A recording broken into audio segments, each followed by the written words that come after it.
Verbly julle in die hoop, staan vas in verdrukking, volhard in gebed. Welkom by Geloofspad. In Romeine 12 vers 12 gee die apostel Paulus vir ons 'n eenvoudige dog diepgaande gids om ons geloof in alle omstandighede uit te leef. Hy spoor ons aan om blymoedig te wees in hoop, geduldig in verdrukking en getrou in gebed. Hierdie 3 opdragte help ons om emosionele en geestelike welstand te handhaaf, veral in uitdagende tye. Eerstens roep Paulus ons op om bly te wees in hoop.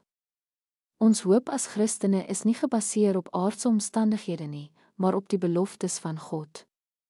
Hierdie hoop gewortel in die versekering van ons verlossing en die toekomstige heerlikheid wat ons met Christus sal deel. Gee ons rede om selfs in swaar kry te juig. Terwyl ons uitsien na die vervulling van God se beloftes, ervaar ons vreugde wat ons huidige stryd te bowe gaan. Vervolgens moedig Paulus ons aan om geduldig te wees in verdrukking.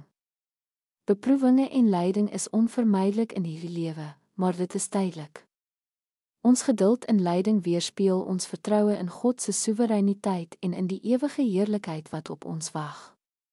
Selfs wanneer die gewig van beproewing swaar voel, weet ons dat dit ons vorm vir iets groters.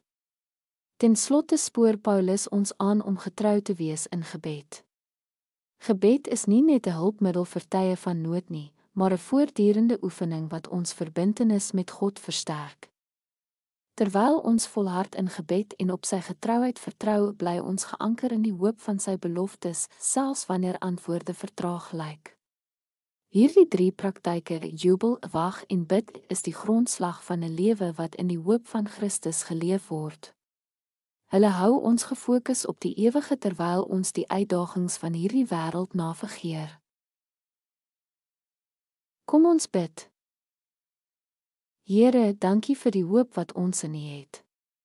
Help ons om ons in daardie hoop te verbly, om geduldig te wees in ons beproewinge en om getrou te bly in gebed. Versterk ons harte terwyl ons op U wag, met die vertroue dat U in ons lewens aan die werk is. In Jesus se naam, amen.